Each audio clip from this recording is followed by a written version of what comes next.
Hello everyone, how are you all? I hope you all are fine. आज हम सबसे पहले डिमांड के बारे में पढ़ेंगे।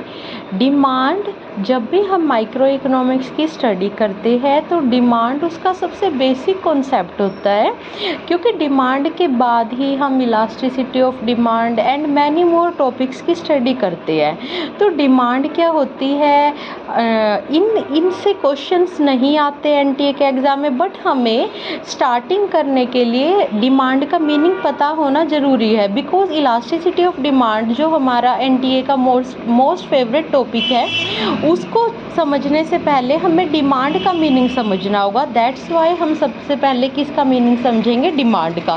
तो डिमांड क्या होती है, देखो अगर हम जनरल टर्म्स में डिमांड के बारे में बात करें तो डिमांड का मतलब होता है, अगर हम कहें कि किसी को, अगर हम बोलें कि ये बंदा उस चीज़ की डिमांड कर रहा है, मान लो कोई है जो लैपटॉप की डिमांड कर रहा है, तो जनरल लैंग्वेज में या कॉमनली हम यूज़ कर लेते हैं कि ये बंदा ना बहुत डिमांड कर रहा है, ये लैपटॉप की डिमांड कर रहा है, ये कार की। बट इकोनॉमिक्स के अंदर demand is a summation of willingness plus ability, यानी कि आपकी विलिंगनेस भी होनी चाहिए उस पर्टिकुलर प्रोडक्ट को खरीदने के लिए, प्लस आपके पास एबिलिटी भी होनी चाहिए, यानी कि उस प्रोडक्ट को परचेज करने के लिए आपके पास मनी भी होनी चाहिए। तो demand is a summation of willingness plus ability. अब डिमांड का मीनिंग समझते हैं। देखो डिमांड क्या होती है, देखो लिखा हुआ है, demand means various quantities of goods और services that consumer would buy in the given market at its different prices or at different incomes or at different price of related good। यानी कि डिमांड का मतलब होता है कि एक consumer goods की डिफरेंट वेराइटीज़ को खरीद रहा है, उसके उन गुड्स के डिफरेंट प्राइजेस, जो हर गुड का अलग अलग प्राइस है उनके ऊपर, प्लस उसके पास इनकम दी है जिसको वो स्पेंड करके उन प्रोडक्ट को खरीद पा रहा है, प्लस वो रिलेटेड गुड्स के बारे में भी रिलेटेड गुड भी खरीदता है। देखो रिलेटेड गुड में दो चीज़ें होती हैं, एक होती है हमारी सब्स्टिट्यूट गुड और दूसरी होती है हमारी कॉम्प्लीमेंट्री गुड। जो हमारी सब्स्टिट्यूट गुड है भाई, सब्स्टिट्यूट गुड में क्या होता है, वैसे तो सब्स्टिट्यूशन इफेक्ट है, पहले हम समझते हैं सब्स्टिट्यूट गुड होती क्या है। देखो सब्स्टिट्यूट गुड कौन सी होती हैं, जो गुड एक की जगह पे दूसरी यूज़ की जाती है। यानी कि जैसे फॉर एग्जांपल हम जैसे ले लेते हैं कोको कोला और पेप्सी, यानी कि इनका जो फ्लेवर या जो टेस्ट है वो लगभग सेम है। देखो हम यूँ नहीं कह सकते कि बिल्कुल सेम है, बट हम कोको कोला की जगह पेप्सी यूज़ कर सकते हैं और पेप्सी की जगह कोको कोला यूज़ कर सकते हैं। दूसरी होती है बच्चे कॉम्प्लीमेंट्री गुड्स। कॉम्प्लीमेंट्री गुड्स वो गुड्स होती हैं भाई जो एक दूसरे को कॉम्प्लीमेंट करती हैं, एक दूसरे को कंप्लीट करती हैं। फॉर एग्जांपल जैसे ब्रेड एंड बटर, ये कौन सी गुड होती हैं, ये होती हैं हमारी रिलेटेड गुड। तो हम बहुत ज़्यादा डिमांड वाले कॉन्सेप्ट पे फोकस ना करके हम फटाफट डिमांड के डिटर्मिनेंट्स के बारे में बात करते हैं कि डिमांड को कौन कौन से फैक्टर अफेक्ट करते हैं। देखो जो हमारी डिमांड है उसको कैसे लिखते हैं, देखो डिमांड को डी से डिनोट करते हैं, is a function of price of related good, income, taste and preferences, expectation and many more. इस तरीके से बहुत सारी चीज़ें हैं जो डिमांड के ऊपर क्या डालती हैं, इफेक्ट डालती है। तो डिमांड क्या हो गया, एक डिपेंडेंट फैक्टर। ये कैसा फैक्टर हो गया, डिपेंडेंट। और ये सारे जो हैं ये कैसे फैक्टर हैं, ये हैं आपके इंडिपेंडेंट फैक्टर्स, ठीक है। यानी कि ये अगर चेंज होंगे तो इन सब चीज़ों की वजह से डिमांड की प्राइजेज या डिमांड की या हमारी क्वांटिटी में क्या आएगा, चेंज आएगा। जैसे अगर हम एक बेसिक कॉन्सेप्ट की बात करते हैं तो आता है हमारा लॉ ऑफ डिमांड।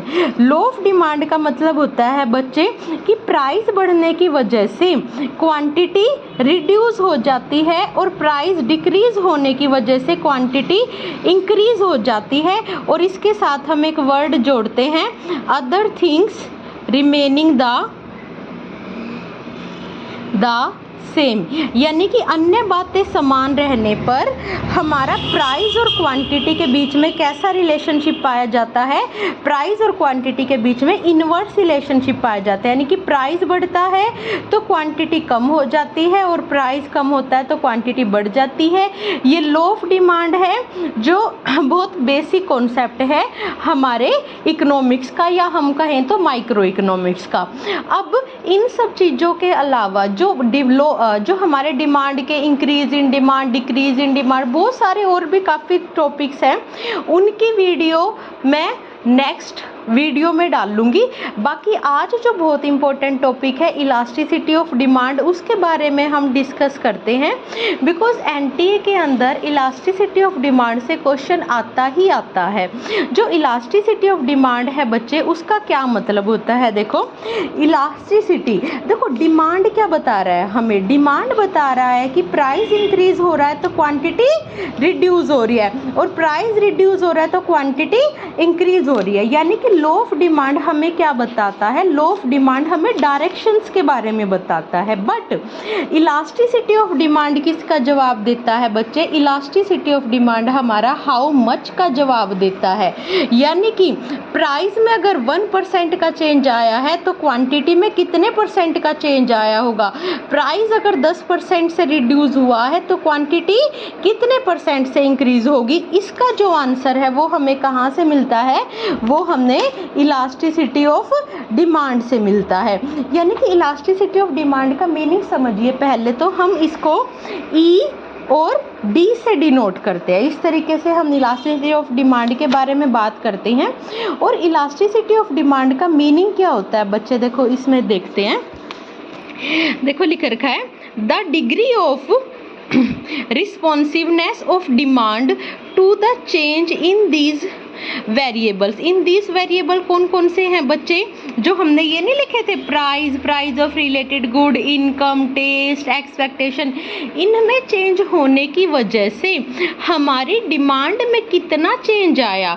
यानी कि फॉर एग्जांपल अगर हमारे प्राइस 10% से बढ़े तो क्वांटिटी मान लो हमारी 5% से रिड्यूस हो गई, या फिर हमारे प्राइस ऑफ रिलेटेड गुड में चेंज आया। फॉर एग्जांपल अगर हमारे कोको कोला का प्राइस बढ़ा तो हमारी पेप्सी की क्वांटिटी पे क्या असर आया, और अगर हमारी पेप्सी की क्वांटिटी प्राइस में कुछ चेंज आया तो उसका अफेक्ट कोको कोला के ऊपर क्या पड़ा, क्या इफेक्ट पड़ा। ठीक है, तो ये बहुत सारे फैक्टर हैं जो जिनमें चेंज होने की वजह से हमारी किस में चेंज आता है, क्वांटिटी डिमांडेड में चेंज आता है। और इसी कॉन्सेप्ट को हम क्या बोलते हैं, इलास्टिसिटी ऑफ डिमांड बोलते हैं। बेसिकली इसका अगर हम फॉर्मूला लिखें तो होगा percentage change in various factors. ठीक है, वेरियस फैक्टर में कौन कौन से फैक्टर आ जाएंगे बच्चे? Price, price of related good, income, taste और प्रेफरेंसेस वगैरह आ जाएंगी। यानी कि जब हमारी वेरियस चीज़ें, वेरियस फैक्टर्स में चेंज आने की वजह से हमारी क्वांटिटी में कितना चेंज आया, percentage change in quantity demanded. क्या आया बच्चे?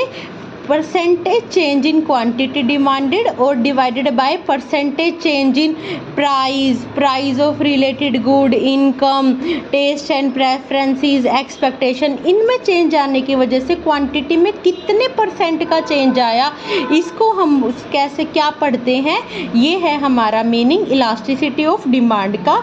आई होप ये कॉन्सेप्ट आपको थोड़ा समझ में आया होगा। नेक्स्ट वीडियो में हम इलास्टिसिटी ऑफ डिमांड को ही कंटिन्यू करेंगे। बट इलास्टिसिटी ऑफ डिमांड के बहुत सारे टाइप्स है, जैसे price elasticity of demand, income elasticity of demand. Next video में हम ये सारे कॉन्सेप्ट पढ़ेंगे। So thank you.